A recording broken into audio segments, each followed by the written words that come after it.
Welcome to another episode of the Victory Podcast, driven by Audi. I'm your host, Keely Eure, joined by my co-host and former USC quarterback, Cody Kessler. Cody, it is time to preview USC's final game of the 2023 season. It's the Holiday Bowl against Louisville.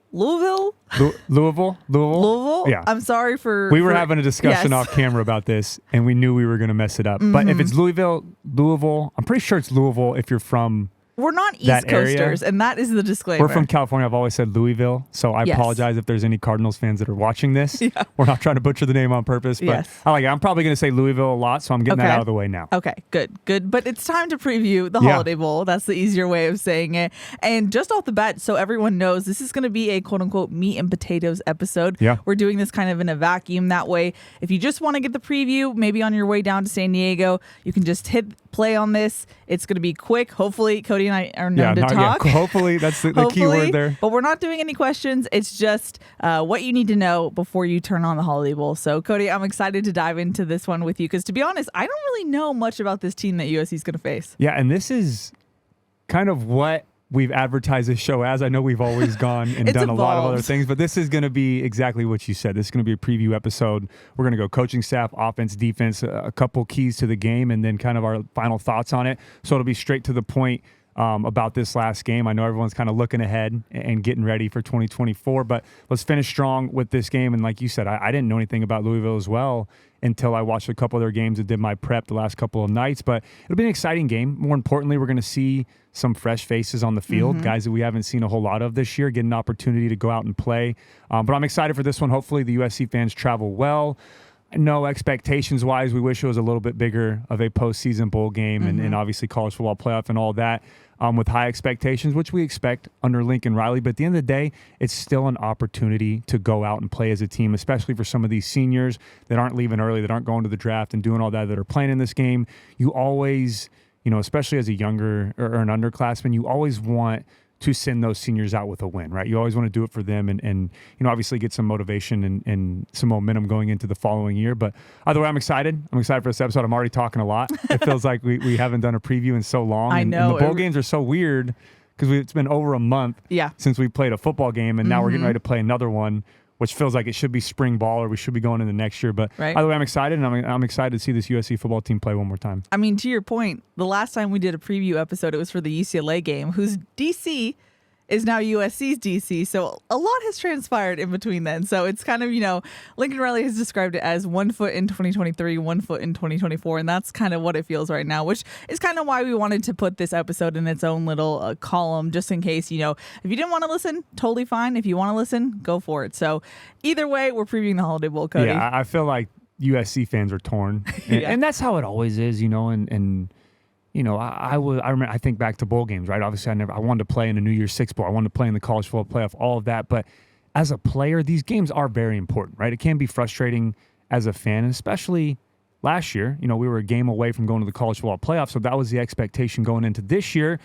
This season didn't go as everyone planned or as everyone had hoped. But at the end of the day, for the players, it's so important. I try to put myself in that mindset. I know I'm on the media side of things now, but I got to go back to when I was a player, how important these games were, especially, like I mentioned, for the younger players and on defense, right? This is an audition. It is. For Coach Lynn, right? Some of these guys are going to be here next year. You get a chance to go out and play and show your defensive coordinator, who's going to obviously not going to coach in this game, but who's going to take over in 2024, how I can fit in your scheme, things that I can do. Maybe I didn't get to show that during the season. Maybe some younger guys are getting an opportunity to play on the defensive side of the ball that can show, hey, this is what I can do, and this is what you can get out of me for next year, and I'm excited to be in your scheme and play for this. But either way, you can't take it as a game of, all right, let's just get it over with and move on, right? There's a lot of things, and momentum is a big factor, right? You want to go out there and win this football game as a team and get some momentum, right? We had a great game last year, or a great season last year, ended up losing to Tulane, and it felt like a little bit of the season kind of fell off because of that, right? You always want to end on a high, but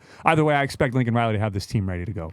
Alrighty, before we jump into it, just a couple of reminders. Be sure to subscribe wherever you get your podcasts. And if you want to go above and beyond, you can leave a review on your podcasting app. It helps the show grow. We greatly appreciate it. I believe the last review we have on the Apple Podcast app is from September. So if anybody wants to go above and beyond and be the first one for December, we'd appreciate it. If you ever want to get your voice heard, be sure to look out for a tweet or a question box, either on Twitter or Instagram. Our socials are VictoryPod USC. And before we dive into it, just want to give a thanks to Audi. Performance is more exhilarating on a real road. Introducing the Audi Q5. Visit your SoCal Audi dealers, proud sponsors of the USC Trojans. And at Ralph's, everyone wins when it comes to saving big, because when you order online through the Ralph's app, you get the same great prices, deals, and rewards on pickup or delivery that you do in store. So no matter how you shop, you always save big at Ralph's. Ralph's, fresh for everyone to fight on. Fight on. I thought I'd be rusty, Cody. I was a little bit. That was really good. Ad reads are that was solid. I needed some practice there. You probably already mentioned this at the beginning of the episode. I don't know if you did, but there are no questions for this episode specifically. Yes. I didn't put out one for Instagram or Twitter. Obviously, all the other episodes we will. But this one specifically, we didn't have questions out. So before you get mad or think you missed it, I promise you didn't miss anything. Like Keely mentioned, this is a straight to the point preview Victory podcast episode. Yeah. Short and sweet. Yeah. So with that being said, Cody, time to dive into it. Louisville, who are their coaches? I know that's where you like to start. Yeah, let's start with the head coach. And this coaching tree is actually very interesting. And is it? I try to keep it a little short when we get to this section, but this one, there's some fun facts on this one. It intrigued you? Yeah, so head coach is Jeff Brom. First year as Louisville head coach. This year, Louisville went 10-3, finished second in the ACC, and they lost the ACC championship game to Florida State. Now, Brom was a standout quarterback for Louisville from 1989 to 1993. His coaching history was 2017 to 2022, was the head coach at Purdue. That's where he came from. And then before that, 2014 to 2016, was the head coach at Western Kentucky. But from 2003 to 2008, was and had different titles during that time, but was the Louisville QB coach, assistant head coach, and offensive coordinator. So there's a lot of ties here to the Louisville program. Now, I mention that because the offensive coordinator is Brian Brom, who is the younger brother of head coach Jeff Brom. But Brian Brom, first year as Louisville offensive coordinator, like I just mentioned, the younger brother of Coach Brom, the head coach.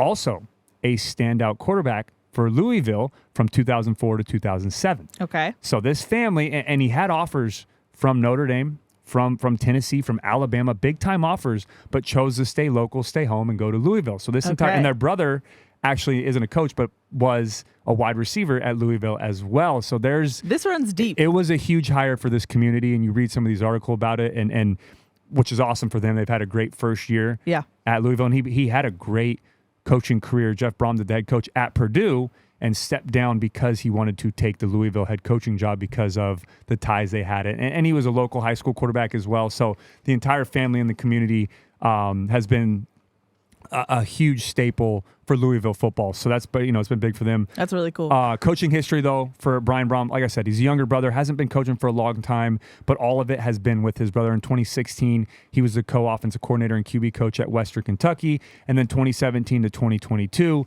he was the offensive coordinator and QB coach at Purdue, again, with his brother, who was the head coach. And then he actually took over as the interim head coach in 2022 when Jeff resigned and took the job at Louisville, and then he ended up following them as well. Now, on the defensive side of the ball, we have co-defensive coordinators, very, very experienced coaching staff. One of them also has ties to Louisville as well. Wow. But yeah, the first Community. one is, yeah, it really is. It really is. And that speaks volumes to why they've been so successful in their first year, right? Win 10 games your first year at Louisville, go to the ACC championship, have a chance to win against Florida State as well. And a big part of that is the close, tight-knit group that they have at the coaching staff. The first co-defensive coordinator is Mark Hagan, like I mentioned, first year as co-DC for Louisville, came over from Purdue with Coach Brom, has been coaching for over 30 years at the college level. Recent coaching history, 2015 to 2018 was the co-DC and defensive line coach at Indiana. In 2020 with Coach Herman, he was the assistant head coach of the defense and defensive line coach at Texas. And then most recently from 2021 to 2022 was the co-defensive coordinator at Purdue, and then just came over with Coach Brom. And the other co-defense coordinator is Ron English. First season, again, as co-defense coordinator, and split duties with Coach Hagan at Purdue as well for the last 2 years. From 2021 to 2022, and then has also been coaching for over 30 years as well at the college level. So very experienced staff. And then the fun fact about Ron English, in 2008, he was the defensive coordinator for Louisville. So this staff... Okay, so he returned? So he returned. This is his second time there. Also, Coach Brom as well returned. And then the younger brother was a quarterback and now the offensive coordinator. So a lot of continuity between the staff, spent a lot of time together, not only at Louisville, but throughout through the years of coaching, and have a lot of experience between the four of them. So this is why, in my opinion, Louisville has done such a great job with Coach Braum at the helm for the first year. Now, I don't know if you know this answer, so apologies in advance. Did you look up a fun fact for me? I did not know. Okay. I should, but no. Okay. If, you look at both co-defensive coordinators, they both, as you mentioned, have 30 years of coaching experience individually. Yeah. Being co-defensive coordinators, what's the benefit of having both of those minds together? And that's a great question. Now, benefit-wise, like you said, experience. That's Sure. over 60 years between the two of them at high-level college football, right? This isn't guys who bounced around a ton. These are guys that played at coached at Power 5 schools and have had a lot of success there. And obviously, most recently, coached together at Purdue and turned that Purdue program around. He actually took Purdue to the Big Ten championship game a couple years ago. But overall, it's tough for me. I've always wondered, too, when you have co-DCs or co-offensive coordinator, who calls the plays? Who's in charge of what? Do you have a pass game coordinator who's more involved? Now, their individual titles as position coaches, Mark Hagan is a defensive line coach, and Ron English is a secondary coach. So that's So I think it's a little bit of obviously back end side of things and then the front seven side of things. But it's a great question. You experience-wise, that's tremendous to have two minds like that on the defensive side of the ball, and we'll get into it, but that's why their defense has been so good this year. That's a big part of their success. But also, I don't know really who calls the defense, who's in charge there, and how that all works out. But out of the way, they've done a great job this season working together, and this isn't their first time doing it. Alrighty, let's start with the Cardinals offense. I know you like to dive into stats first. The interesting thing about doing a bowl game preview is that these stats are really going to give you the full picture of who this team is because they've played a full season at this point. Yeah, exactly. The only frustrating part for me to that point, though, is, and I just thought of this, is players sitting out, right? You look at these numbers and these stats, and they get a little different depending on who's playing, and I'll explain that in a minute when we get to the key players. But yeah, starting statistically, very, very balanced offense. That's who they are. That's who Louisville's identity is on the offensive side of the ball. Total points per game is 30, which is 43rd in college football. Total yards per game, 419, 43rd in college football. Total passing yards, 52nd in college football. And total rushing yards, 45th in college football. So all within that 43 to 52 range. Now, where the outlier is, and we can take advantage on the defensive side of the ball, is third down, right? They only have a 35% conversion rate, which is 91st in all of college football. We have to be great on third down. I don't know what we're going to do this game. I don't know if we're going to come out and Coach Nua and Coach Odom, I assume, are going to co-DC this game again, correct? So I don't know if we're going to play more man, play more zone. We'll see, but either way, we have to get off the field on third down and keep that momentum on the defensive side of the ball. And then fourth down, they're right about half, 52%. So like I said, statistically, a very balanced football team. When you watch the film, it tells you the same thing. Now, you left some breadcrumbs, the key players in this game. Who we got? Yeah, first one is quarterback Jack Plummer. He's my first red dot guy as well. Normally, you always go with the quarterback, 6'5", 215-pound senior. Now, if that name sounds familiar, that's because a year ago in 2022, he was at Cal. And if you remember, Cal came to the Coliseum, and we previewed this game saying Plummer struggles a little bit in the pass game. Cal doesn't have a great passing offense. Well, he came in that game and threw for 400 yards and 3 touchdowns against USC in 2022. Yeah. So we have to be ready for that. And obviously, he's seen this defense before, so he knows what to expect. But on the season, 63% completion percentage, 3,063 yards, 21 touchdowns, and 12 interceptions. My second red dot guy is running back Isaac Garindo.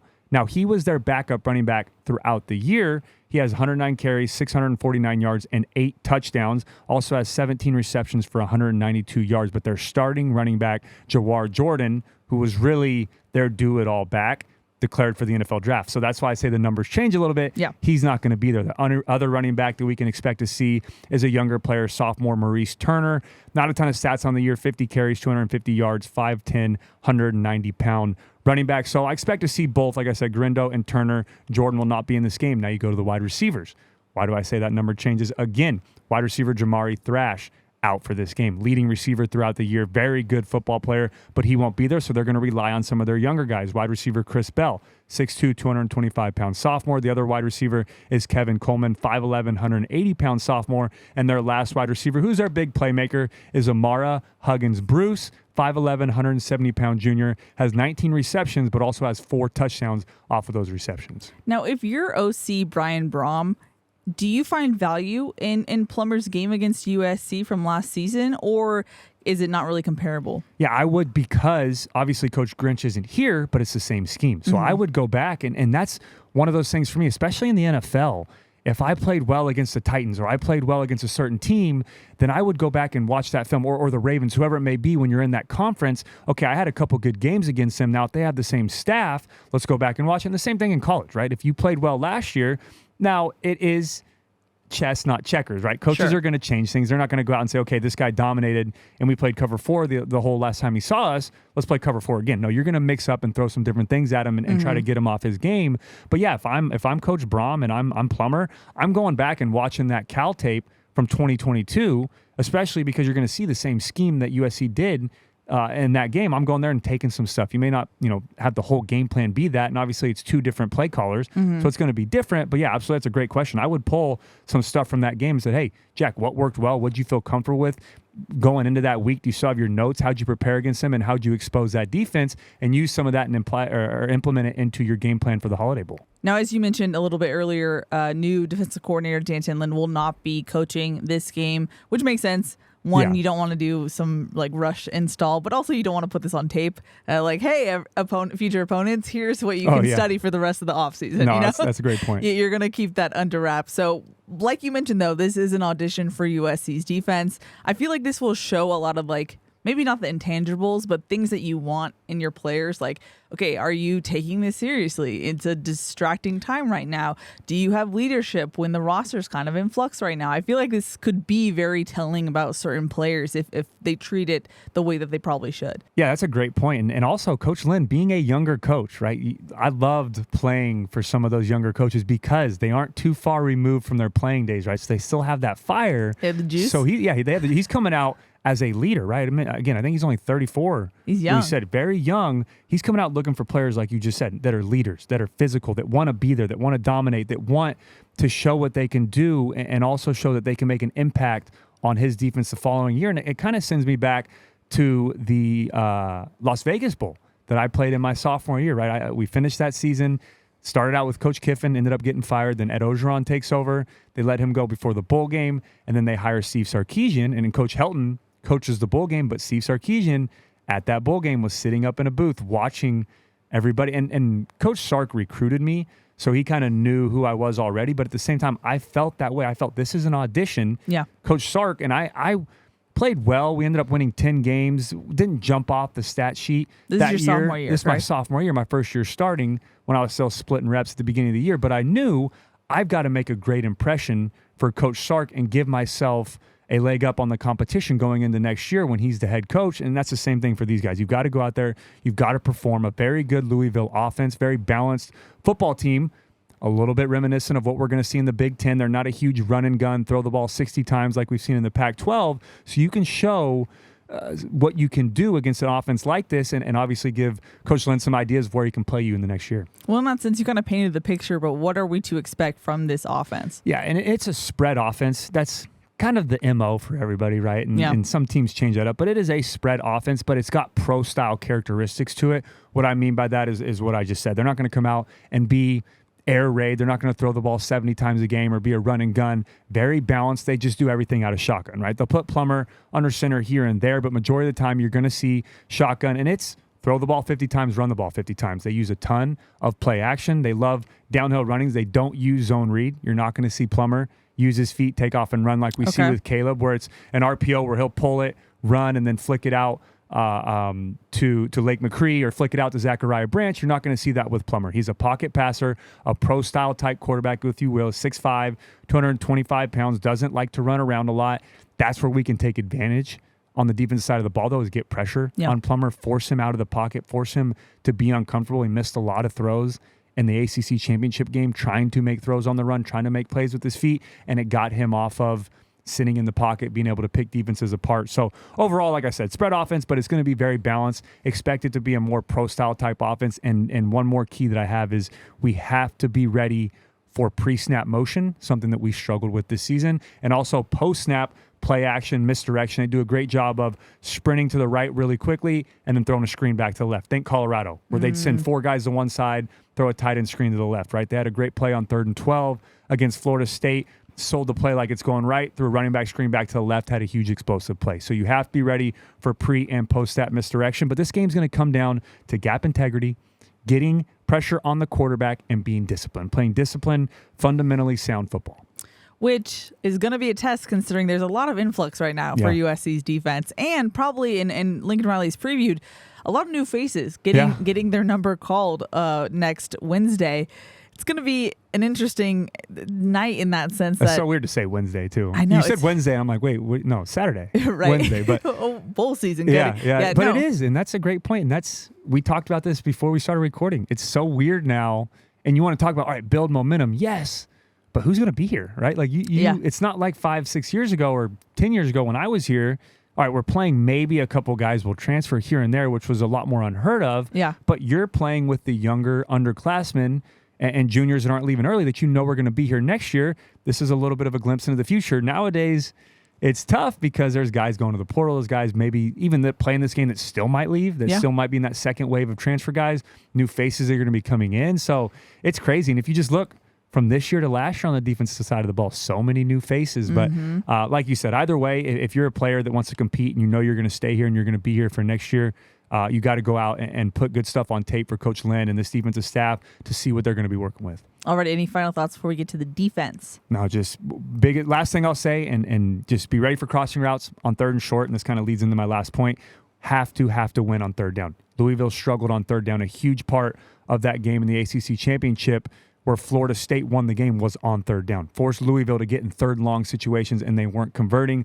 We just have to be great on 3rd down, and how do you do that, though? You win on 1st and 2nd down. Would love to see a ton of sacks. Would love to see some tackles for losses. Love to see a lot of negative plays. But overall, fast, physical, disciplined football should get the job done. Alrighty, before we jump into the defensive side of the ball, just want to give a thanks to Audi. What if there was a portal to the future? Enter the fully electric Audi Q4 e-tron with an advanced touchscreen infotainment system. Audi, the future awaits. And take your health to the next level with Symbiotica. Their premium, easy-to-take supplements fuel your body with key vitamins and minerals to help you reach peak performance on and off the field. Elevate your health today by going to Symbiotica.com and use code FIGHTON for 15% off site-wide.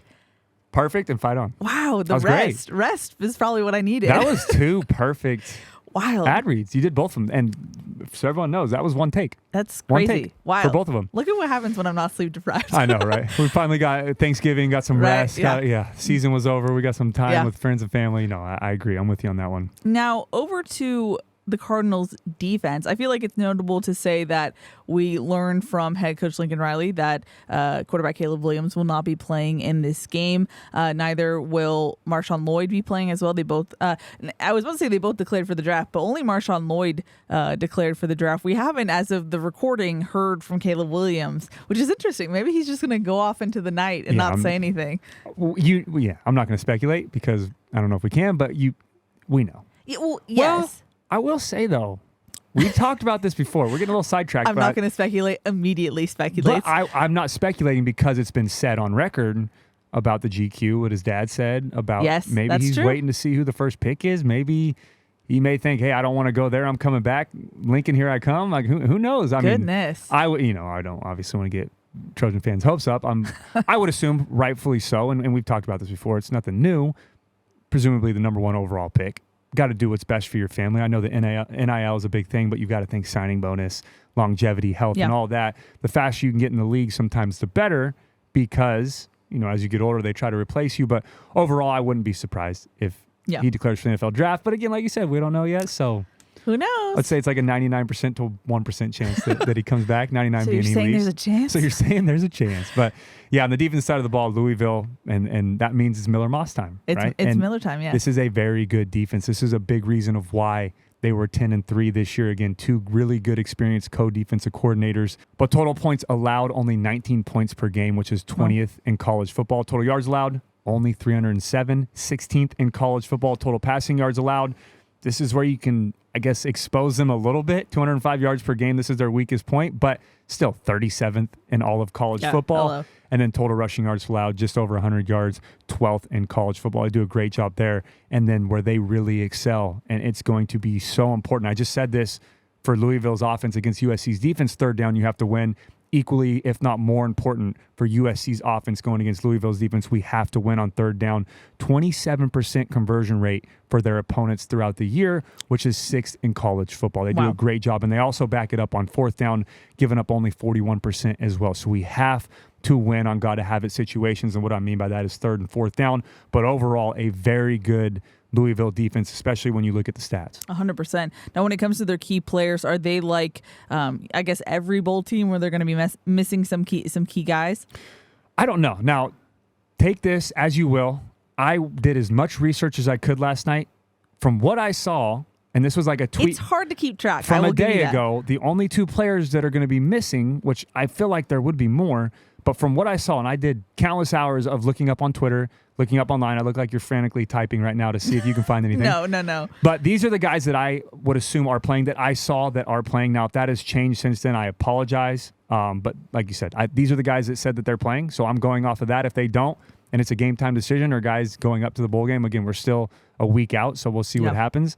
But the first one is my first red dot guy, linebacker TJ Quinn, really the quarterback of their defense. 6'1", 230-pound sophomore, 86 tackles, which is a team high, 1 fumble recovery, 1 interception, and 2 pass defense. They got a very good safety in Cameron Kelly, 6'2", 210-pound senior, 69 tackles, 2 forced fumbles, 2 interceptions, and 2 pass defense. Now, my second red dot guy is opposite of Kelly, their other safety, Devin Neal, 6 foot, 210-pound junior.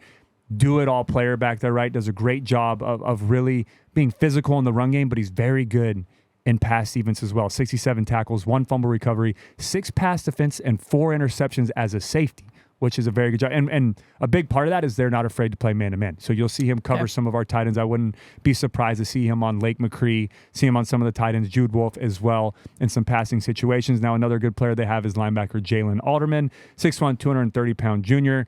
But my biggest red dot player of the night is defensive lineman, more specifically defensive end, Ashton Gelati, 6'3", 270-pound junior. He has 45 tackles, 11 sacks, which is a team high, 14.5 tackles for loss, 3 forced fumbles, and 1 fumble recovery. 11 sacks is 8th in all of college football, and he was also first team All-ACC unanimous. Very good player when you put the film on.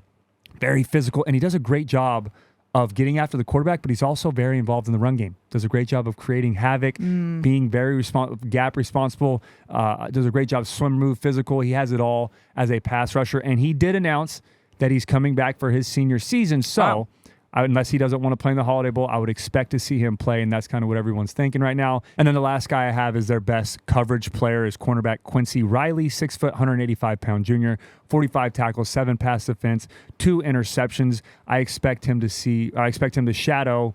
Again, don't know who it's going to be or who's going to be playing in the game still, but whoever USC's best receiver that is that night, or whoever's on and playing well, I expect to see Riley following him throughout the night. Now, I know this doesn't really mean much for the game, but as far as Ashton, I feel like it's interesting that he would return for his senior season, given that he's 8th in the country in sacks. Yeah, I was surprised too. I for sure, when I was doing the preview and saw his stats and watched him on film, I said, all right, well, he's gone. But then I look on Twitter, again, trying to see who's staying, and he announced, I'm coming back for my senior year, and there was nothing about him hitting the transfer portal as well. So maybe he's got something else to prove. Maybe he loves playing for Louisville, this defense, and wants to come back. A rarity. But interesting to see, too. I didn't look fully in his NFL draft stock. Maybe he thinks he can go higher than what he's projected. But overall, the size is there, 6'3", 270. That first step is there. He's very explosive. And the stats are there as well, and was also first team All-ACC in a Power 5 conference. So you would expect a guy like that to leave, but nope, he's coming back for his senior year, which I know for our offense is not great news, and that's for our offensive line, got to be ready to go. But overall, it's going to be a tough challenge, right? They do a great job of getting after the quarterback, and again, Gelati is the leader of that, but they do a great job in the secondary as well, and they do a very good job of getting their hand on the football and creating turnovers. So on the whole, though, if you're USC's offense, how do you attack this defense? Yeah, it's a very, and on both sides of the ball, it's very what you see is what you get, right? You're going to see pressure. Now, the first third down of the game, they brought corner pressure, something we struggled with before, and I'm sure they're going to go back and watch the Colorado tape and watch some of those games, watch against Utah, where they brought some corner pressure as well. Have to be ready for that. They're a 4-down football team, but they're not afraid to bring 5 or 6 in pressure, and like I just mentioned, they will bring DB pressure.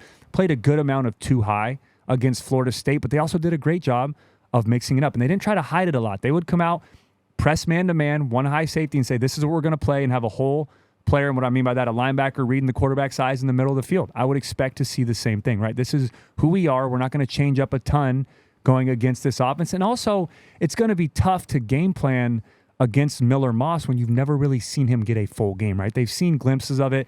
They've seen him come in when the game's out of reach and come in. And Miller does a great job. And I think Miller's going to have a great game. Again, it's going to be a tough defense to go against. But overall, I feel like Louisville's going to come out and say, this is our MO. This is who we are.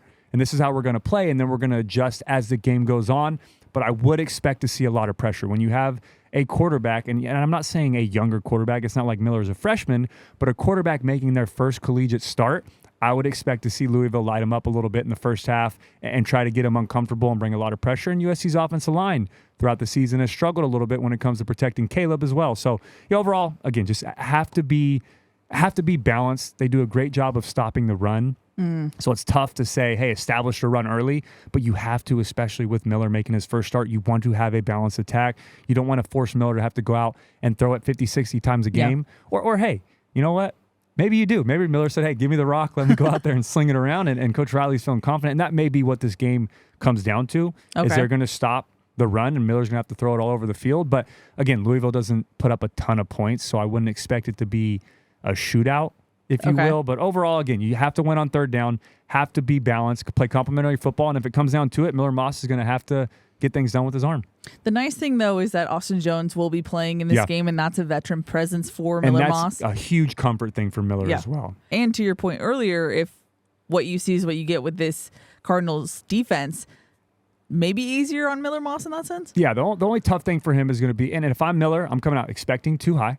And if it's not too high, I'm expecting man-to-man. Those are the two things that they showed against Florida State. And then outside of that, you have to be great in communication on third down. That's where it gets a little tricky, and that's why they are sixth in college football on third down conversion rate, is because they'll walk guys up. They'll bring up different linebackers. They'll walk, and that first, it was a 3rd and 12, I want to say, the first third down of the game, 3 minutes into the game for Florida State, and Louisville walks up the left side linebackers and then end up bringing a boundary corner, right? So you can't get tricked. Okay, then my point is kind of... Well, no, but that's the thing I've said before. It's a game within a game, right? Early, first and second down, majority of the plays are going to be first and second down, right? You go out there, this is who they are, this is what you expect, maybe a 5-down pressure every once in a while, but then you get to third down, and that's why I put such a big emphasis on it, is it's a whole entire game inside of a game. You have to be ready for protection, but I love what you said. You don't want to think too much. You don't want to go out there and think, what pressure are they doing? What are they going to do? I'm so focused on other things, I can't play free. Watch tape, study your tape, know that they're going to bring some funky looks and funky pressures on third down, but first and second down, see what they line up in and trust it and go out and play football. And if they get you and you say, hey, I think it's man-to-man, and they rotate and play zone, or you think it's too high and they play one, post-snap, throw it away and move on, or take off and run, right? Don't overcomplicate the game, especially making your first start. Go out there and have fun. And that's something that I wish I would have told myself my first start, at USC. And obviously I had to split time, so it was tough for me mentally already, knowing that I wasn't even I was 1A, 1B with Max Wittick. But for Miller, you've got to go out there and just play comfortable, trust your gut. You're a very good player. You know what you can do. And you've heard the staff talk about you could start at other places around the country. And the good thing, too, is with some of these starting wide receivers that aren't playing or that are transferring, that are leaving, he's going to play with a lot of backups that he's spent a lot of time with in scout team throughout the year. So he'll have that connection with them instead of going with the ones who've played a lot more with Caleb. Well, what's fascinating is this is his opportunity to put his stamp on it. And he said earlier in the bowl prep, he was like, I've been waiting for this opportunity. Yeah. And, he didn't play his senior season in 2020.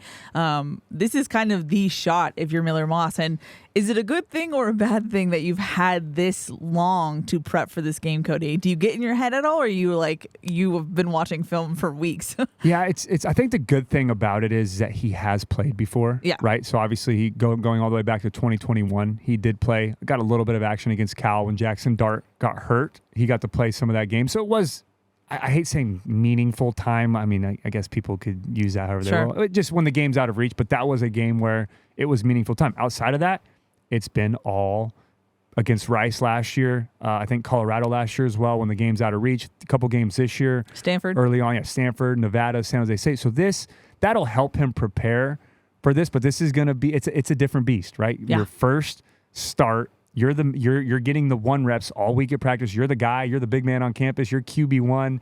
Got a little bit more swagger to yourself. You walk with a little bit more of a sway around campus, but overall, and it's going to be a bowl game, right? It's a one and done. It's not a momentum type game, but my biggest thing for him is there's been so much talk about, and we just talked about this in our last episode, but there's been so much talk about the quarterback position for next year. Obviously, Miller's sticking around. He's had opportunities to leave. Even last year when Caleb won the Heisman, I'm not going to beat him out. I'm not going to be the guy. I could go start somewhere else if I wanted to. No, he stuck around and stayed here. And I sympathize with that a little bit, right? It was kind of my situation. Sure. Having to compete was back up my first year, then the third string the second year, going neck and neck with Whittick, and finally won the job. And I could have easily left and went somewhere else or called Sark and said, hey, I'm coming to UW, or I want to go somewhere else where they told me that I could probably play right away. But I stuck around and fought hard. So I'm rooting for Miller. I want him to go out, compete, play well. I know he will. I know he's going to prepare his tail off. I know he's going to be ready to go. But this is a huge audition to really kind of quiet all that noise. Now, will he be the guy next year? I have no idea. I don't have a crystal ball. But you can really put your leg up and go into the offseason as QB1 if you have a great game against Louisville and win this football game.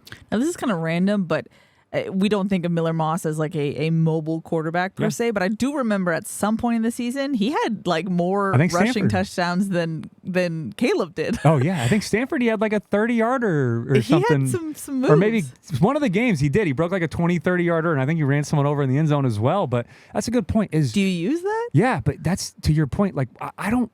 It's tough because, like I just mentioned, like I can watch the games that he played a little bit in and got some experience in. But you don't know how Lincoln's going to game plan for Miller, right? You're not game planning for Caleb. That's such a good point. And then Miller comes in, and it's like, all right, we're just going to, you're not going to change game plan. All right, if Miller comes. Now, as a coach, you have emergency playlist, play call, whatever you want to call it. If QB1 goes down, hey, this is, let me get a select couple of plays. When I was here and Barkley was a starter, and even in the NFL, they'd say, hey, give me 10 plays you love, right? And Matt would pick his 10 favorite or 15 favorite. I'd give 8 to 10 plays as the 2. If you go in, okay, I'll stick more to this script, but you don't have 2 completely different game plans for QB1, QB2. Now we're going to get to see Lincoln Riley being the magician he is as a play caller, and Houdini and all those things that we've called Caleb. And now obviously Lincoln being one of the best play callers in all of college football. Now we're going to get to see him work his magic and come up with a game plan for Miller. I'm excited. I have no idea what that's going to look like. That's such a good point. It's going to be so much fun to watch, but I guarantee you within the first couple of series, we're going to understand, okay, this is what we're going to do tonight. Obviously, there's going to be some trick plays. There are going to be some fun gadget plays. But overall, those first couple of series are going to tell us what this game plan is going to be and what Coach Riley or how Coach Riley expects to win with Miller Moss. To your point, like I remember kind of some of the chatter around the Stanford game in the second half when Miller took over. I think people were expecting the same dominance we saw in that first half, and it didn't really happen with Miller in the second team. Is that because it wasn't game planned for that personnel for USC, or are we going to expect kind of maybe some clunkiness because these are people who haven't really had their due yet? Yeah. I mean, I think it's a combination of both, and that's a great question. I'll say this too, and kind of expanding off of that. As a quarterback, when you're QB1, you get every rep at practice, right? You are comfortable, you're prepared, you're ready to go. When you're QB2 or QB3, whatever it may be, you're doing scout team and maybe 1 or 2 plays a series are tailored to you. Other than that, you're thrown in the game, here you go. So that could be a part of it of Miller being, hey, I haven't got a ton of reps since camp with our offense. I've done more scout team than I have worked our offense. And then I get thrown into a game and I've kind of got to do these plays without getting a ton of reps. But now we're going to see him get those reps. You get extra time as well. It's almost like a little mini spring ball mini camp, or mini fall camp leading up to the bowl game. So he's going to get a ton of reps. He's going to get the rep every play that he wants. They're going to figure out what game plan really works for him. And then they're going to implement that on Wednesday. And I'm excited to see it. And I think Miller's going to have a lot of input into this as well. As Coach Riley saying, hey, what do you like? What do you not like?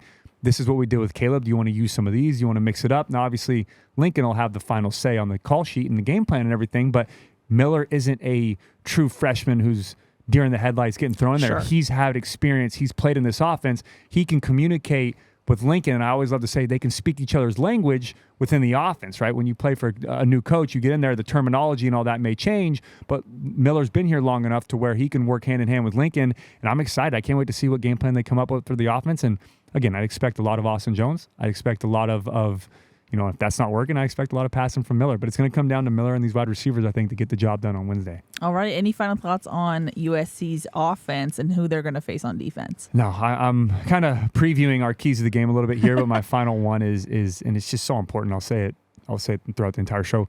Have to be good on third down. Have to win on third down.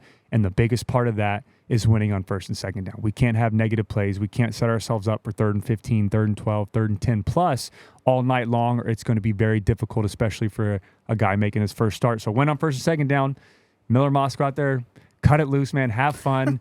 All the Trojan Nations behind you. We're excited. We're excited to watch this team play one more time and just let loose, man. Have fun and go out there and dominate. Well, on that note, Cody, let's dive into it. It's time for the USC Pharmacy prescription to win the keys to the game for USC in the Holiday Bowl.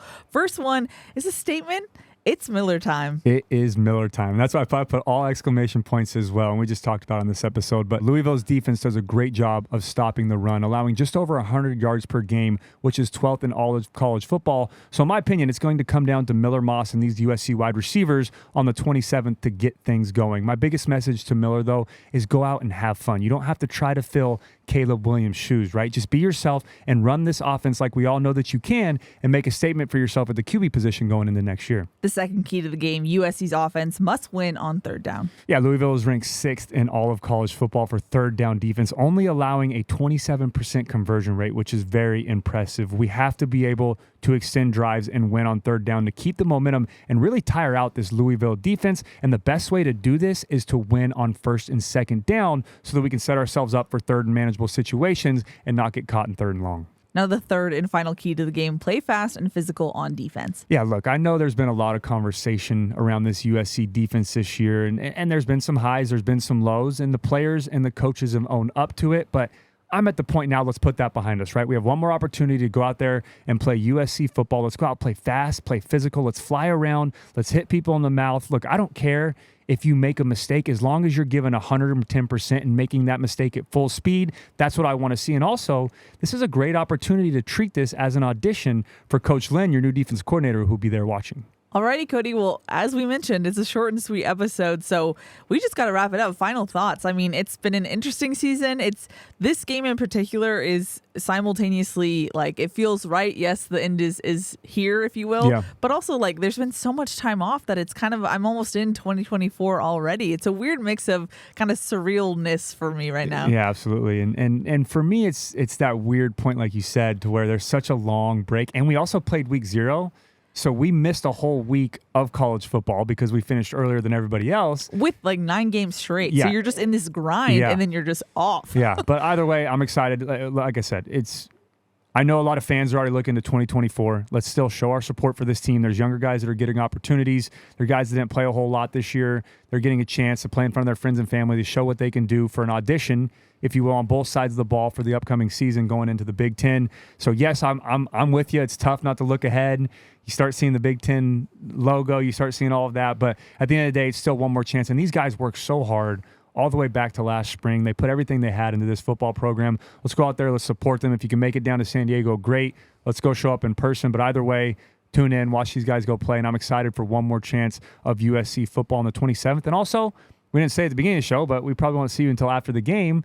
Happy holidays. Merry Christmas to everybody. Happy New Year. If we don't see you, we're going to come back after season is over, do another question episode, and do a full recap of the year, stats, numbers. I'll get into all my numbers, everything, all my final thoughts on the season, and then obviously preview some of the players, some of the new faces that are going to be here, both in transfer portal and the new signees. So a lot of exciting news, a lot of things happening, and then we're going to try to do some interview episodes as well. So it's good to be back. With that being said, love you guys. Let's go win one more this year.